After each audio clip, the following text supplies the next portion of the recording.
السلام علیکم ورحمۃ اللہ وبرکاتہ۔ بسم اللہ الرحمن الرحیم۔ ہماری آج کی صورت مبارکہ کا نام سورۃ القیامہ ہے۔ یہ مکی صورت ہے، اس کے 2 رکوع ہیں اور 40 آیات ہیں۔ اس صورت مبارکہ کا جو موضوع ہے وہ قیامت، حشر اور موت ہے، اور اس کا انداز جو ہے وہ خطیبانہ ہے۔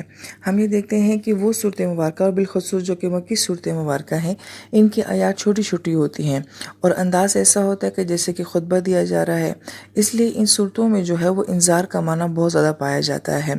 مفسرین کرام یہ فرماتے ہیں کہ جیسے کہ پہاڑی دریا ہوتے ہیں، ان کی وسعت اتنی زیادہ نہیں ہوتی ہے مگر ان کے اندر شور بہت زیادہ ہوتا ہے، جبکہ میدانی دریا جو ہوتے ہیں ان کی وسعت اور پھیلاؤ بہت زیادہ ہوتا ہے مگر ان میں شور نہیں ہوتا، گہرائی ہوتی ہے۔ اسی طریقے سے ہم یہ دیکھتے ہیں کہ وہ جو مکی آیات ہیں وہ چھوٹی چھوٹی آیات ہوتی ہیں مگر ان کے اندر جلال بہت زیادہ ہوتا ہے، انذار بہت زیادہ ہوتا ہے۔ مدنی آیات جو ہوتی ہیں وہ لمبی لمبی ہوتی ہیں لیکن ان کے اندر مفہوم جو ہے وہ بہت گہرے پائے جا رہے ہوتے ہیں۔ اس لیے ان صورت مبارکہ کو جو سننے کا عمل ہے وہ بہت خوبصورت ہوتا ہے۔ یہ چھوٹی چھوٹی آیات جب کسی خوبصورت قاری سے سنی جاتی ہیں تو ان کے سننے سے جو انسان کے اوپر کیفیات ہوتی ہیں وہ بہت خوبصورت کیفیات ہوتی ہیں۔ پھر صورت مبارکہ کا نام جو ہے وہ قیامہ رکھا گیا ہے، اور ہم دیکھتے ہیں کہ دنیا میں ہماری نماز میں کھڑا ہونے کو بھی قیام کہا جاتا ہے، اور یہ لفظ قامہ سے بنا ہے، اور قامہ لفظ قرآن پاک میں بہت زیادہ خوبصورت انداز میں مختلف جگہ استعمال ہوا ہے، جس کو ہم نے سابقہ صورت میں بھی بیان کیا تھا کہ اللہ پاک نے فرمایا کہ اہدنا الصراط المستقیم، سیدھے راستے کی دعا منگوائی گئی ہے۔ اس کا روٹ ورڈ بھی جو ہے وہ قامہ ہی ہے، اور احسن تقویم کے ہم نے انسان کو سب سے خوبصورت سانچے میں تخلیق کیا ہے، اس کا مادہ بھی جو ہے وہ قامہ ہی ہے۔ لہٰذا قیامت کے دن کو جو قیامہ کہا گیا ہے، یعنی کہ کھڑا ہونے کا دن، اللہ پاک کے سامنے کھڑا ہونے کا دن۔ تو نماز کے اندر جو قیام ہے اور اس دن کو جو قیامت کہا گیا ہے، ان کے اندر لفظی مشابہت تو بہت زیادہ پائی جاتی ہے، لیکن بعض مفسرین کرام نے فرمایا کہ یہ صرف لفظی مشابہت نہیں ہے بلکہ ان کے اندر گہری معنوی مشابہت پائی جاتی ہے۔ اللہ تعالیٰ نے ہمیں ساری عبادات جو ہیں وہ سالانہ انداز میں دی ہیں۔ سال کے بعد روزے آتے ہیں، سال کے بعد حج آتا ہے، سال کے بعد زکوٰۃ دینی ہوتی ہے، مگر ایک دن میں 5 نمازوں کا حکم دیا گیا اور اس میں قیام کو لازم قرار دیا گیا۔ اس کی وجہ مفسرین کرام یہ بیان فرماتے ہیں کہ دنیا میں نماز کے اندر کا قیام ہمارے لیے آخرت کے دن کھڑے ہونے کی ایک ریہرسل ہے۔ جو انسان اپنی نماز میں جتنا خوبصورت قیام کرتا ہے، وہ کل قیامت کے دن اپنے رب کے سامنے انتہائی خوبصورت انداز میں کھڑا ہونے کے قابل ہو جائے گا۔ تو لہٰذا قیام اور قیامہ، قیامت کھڑے ہونے کا دن اور نماز کا قیام، ان دونوں کا آپس میں بڑا گہرا تعلق ہے۔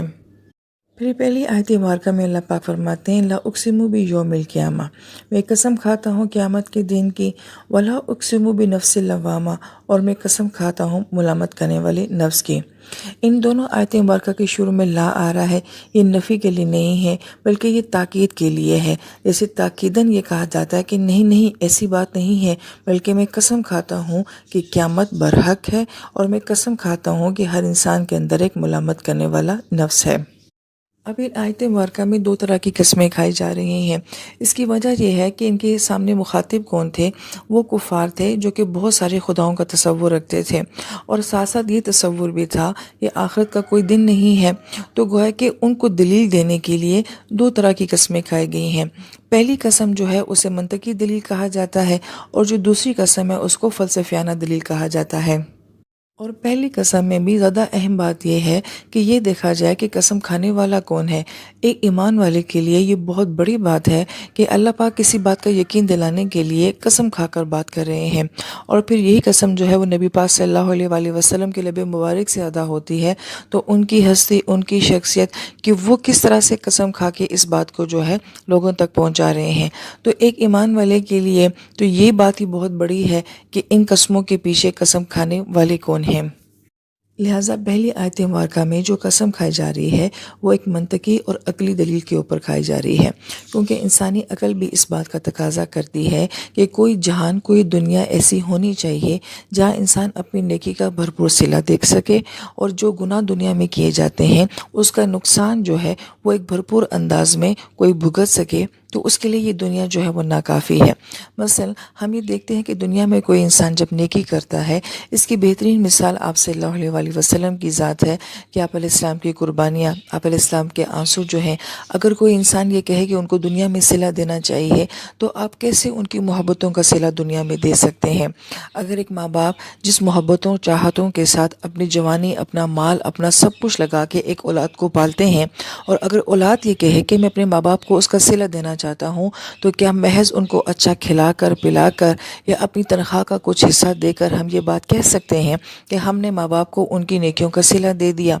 اس کی ایک اور خوبصورت مثال یہ بھی ہے کہ ایک مسلمان جو ہے، ایک مومن جو ہے، وہ ایک محبت کا سجدہ اپنے رب کو کرتا ہے یا اپنی آنکھ سے ندامت کا آنسو بہاتا ہے۔ اب کیا کہا جائے کہ دنیا میں اس کو اس سجدے کا کیا بدل دیا جائے؟ اس کی محبتوں، اس کی چاہتوں والے ذکر کا اس کا کیا صلہ دنیا کو دیا جائے؟ تو یہ جہان ناکافی ہے کہ کسی کی نیکی کا اس کو صلہ یہاں پہ دیا جا سکے۔ اسی طریقے سے جو گناہ کیے جاتے ہیں، کیا کسی گناہ کی سزا مکمل طور پہ دنیا میں دی جا سکتی ہے؟ کسی کا جوان بیٹا اگر قتل کر دیا جائے تو جو اس اولاد کے پیچھے جو ماں باپ کی محنت ہے، کیا وہ کسی کو پھانسی دینے سے اس اولاد کی تلافی ہو سکتی ہے؟ جس معصوم بچی کے ساتھ بچپن میں ریپ کیا جاتا ہے، چاہے مجرم کو کتنی ہی بڑی سزا دنیا میں کیوں نہ دے دی جائے، تو کیا اس بچی کا معصومیت والا بچپن واپس لوٹ سکتا ہے؟ نہیں لوٹ سکتا ہے۔ وہ بچے جو یتیم ہو جاتے ہیں، وہ جوان بچیاں جو بیوہ ہو جاتی ہیں، کیا ان کی یتیمی کی تلافی ہو سکتی ہے؟ کسی کی بیوگی کی، اس کی جذبات کی تلافی اس دنیا میں ہو سکتی ہے؟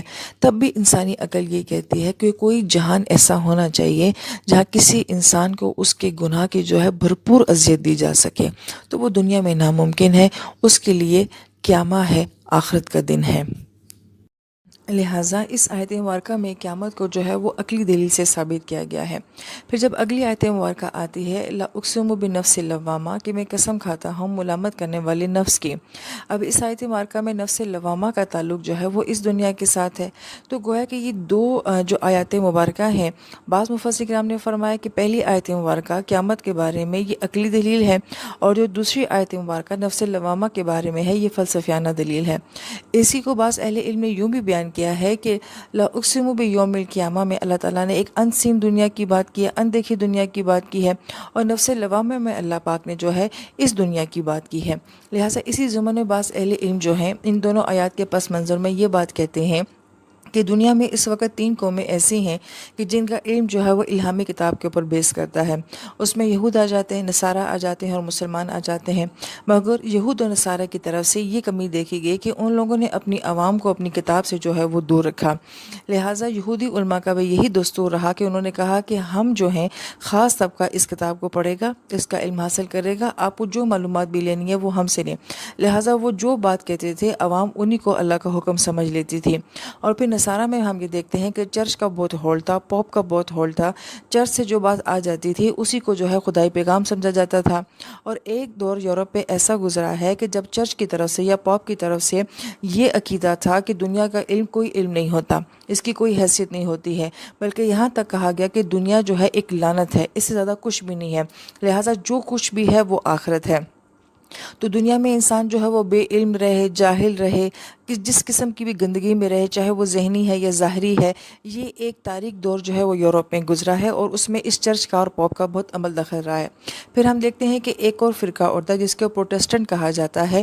جب وہ فرقہ آتا ہے تو اس کے بالکل برعکس وہ اپنے نظریات لے کر آتا ہے، اور وہ یہ کہتا ہے کہ نہیں، علم ہے، سائنس کا علم ہے، اور پھر دنیا میں بہت کچھ کرنے کے لیے ہے، اور دنیا ہی اصل میں ساری زندگی ہے۔ لہٰذا پھر ہم یہ دیکھتے ہیں کہ ایک علم کا طوفان آتا ہے، ایک سائنس کا طوفان آتا ہے، اور پھر ایک سائنس ہی نہیں، اس سے بہت زیادہ علوم جو ہیں وہ آگے نکلتے ہیں۔ آج آپ دیکھ لیجئے کہ کس کس طرح کے سبجیکٹ ہیں جو پہلے ہماری یونیورسٹیز میں نہیں ہوتے تھے، مگر اب ہمیں ان کے نام بھی صحیح طریقے سے سمجھ نہیں آتے، مگر اتنی زیادہ ورائٹی جو ہے وہ علم میں آ چکی ہے۔ لہٰذا اب ایک سوچ یہ ڈیولپ ہونے لگی کہ آپ اس دنیا کو بہتر کریں، اور اس کے لیے آپ کے پاس دنیا کا علم ہونا اور سائنس کا علم ہونا بہت ضروری ہے۔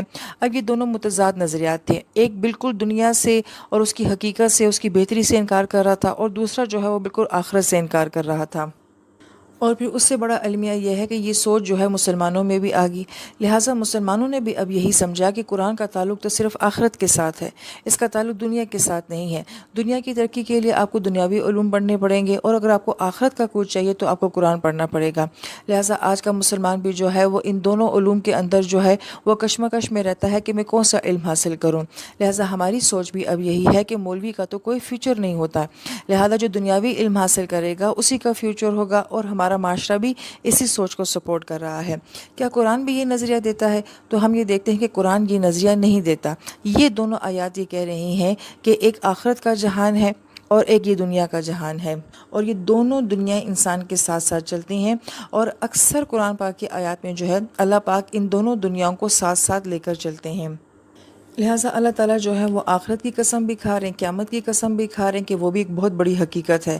اور نفس لوامہ، ملامت کرنے والا نفس جو ہے، اس کو تو آپ دنیا میں فیل کرتے ہیں، دنیا میں محسوس کرتے ہیں، یا اس کے ساتھ واسطہ آپ کا اس دنیا میں پڑتا ہے، لہٰذا یہ دنیا بھی اتنی ہی اہمیت کی حامل ہے۔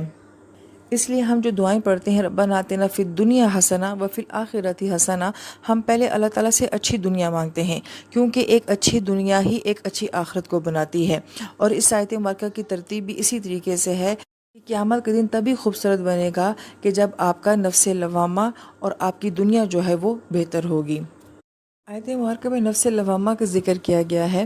ہم نے سورہ فجر کی تفسیر میں دیکھا تھا کہ قرآن 3 طرح کے نفوس کی بات کرتا ہے۔ ایک کو نفس امارہ کہا جاتا ہے کہ وہ نفس جو آپ کو برائی کی دعوت دیتا ہے۔ دوسرا نفس نفس لوامہ ہے کہ جب آپ کچھ غلط کرتے ہیں تو یہ آپ کو ملامت کرتا ہے۔ اور تیسرا نفس نفس مطمئنہ ہے کہ جو نفس بہت پرسکون، بہت مطمئن ہوتے ہیں، ان کو نفس مطمئنہ کہا جاتا ہے۔ آیت مبارکہ میں جو نفس لوامہ کا ذکر آیا ہے تو ابن عباس یہ فرماتے ہیں یہ ایسا نفس ہوتا ہے کہ جس میں خیر اور شر دونوں کی ملامت پائی جاتی ہے۔ شر کے اوپر تو یہ اس لیے ملامت کرتا ہے کہ وہ غلط ہوتا ہے، اور خیر کے اوپر اس لیے ملامت کرتا ہے کہ یہ انسان کو ہمیشہ بہتری کی طرف لے کر جاتا ہے، پروگریس کی طرف لے کر جاتا ہے، کہ جو نیکی تم نے کی ہے تم اس سے بھی بہتر کر سکتے تھے، اس سے بھی اچھا کر سکتے تھے۔ تو گویا کہ یہ نفس جو ہے انسان کے اندر اتنی اہمیت رکھتا ہے کہ زندگی میں آگے بڑھنے کے لیے اور اپنے آپ کو پہلے سے زیادہ بہترین بنانے کے لیے یہ نفس بہت خوبصورت عمل دخل رکھتا ہے۔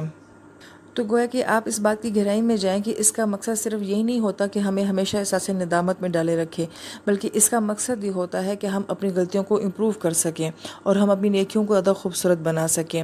اس لیے بعض اہل علم نے یہ بھی فرمایا کہ یہ نفس اتنا خوبصورت ہے اور اتنی اہمیت کا حامل ہے کہ اللہ پاک نے اس کی قسم کھائی ہے، اور اللہ پاک کی قسم کھانے سے اس نفس کی جو ہے بہت زیادہ اہمیت بڑھ جاتی ہے۔ تو گویا کہ انسان کا اپنے گناہ کے اوپر ندامت کرنا اور اپنے آپ کو اس کے لیے بلیم کرنا، یہ اللہ تعالیٰ کو اتنا پسند ہے کہ اللہ نے اس کو قرآن کا حصہ بھی بنا لیا ہے اور اس کی قسم بھی کھائی ہے۔ حسن بصری رحمہ اللہ تعالیٰ فرمایا کرتے تھے یہ نفس لوامہ جو ہے دراصل میں نفس مومنہ ہے، کہ ایک مومن کے اندر ہی ایسا نفس پایا جاتا ہے جو ہر حال میں اس کو یہ کہتا رہتا ہے کہ تمہارے عمل میں کوتاہی ہو رہی ہے، اور انسان کو اس کی اچھائی اور برائی دونوں معاملوں میں یہ الارم کرتا رہتا ہے کہ کچھ غلط ہو رہا ہے، یا تو تم نے اچھا بھی کیا ہے، اس سے مزید بھی اچھا جو ہے وہ ہو سکتا ہے۔